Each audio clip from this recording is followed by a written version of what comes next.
February is a lovely time to put in a little more oomph into your home. You can put a little more effort into the task and get a beautiful, cozy living space you love to come home to at the end of the day. Here's a handy checklist of home improvement tasks to give your living space some love this February.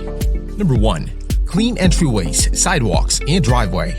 Dust and grime at entryways, sidewalks, and driveway of your home may have piled up after the last few months. Schedule a general cleanup to get the feeling of a fresh start to the year and a look into spring. Number 2. Clean the dryer vents and housing.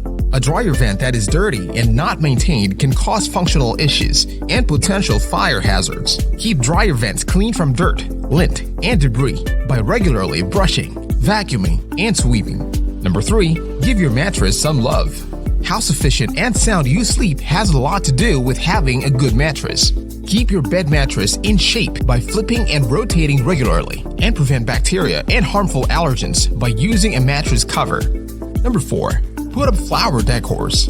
A well-put-together flower arrangement or decorations in your home can reduce stress and tension. It helps to give out positive vibes and promotes peaceful relaxation for you, your family, and your guests. These are some simple home improvement tasks you can tackle to give your home a lovely lift this February.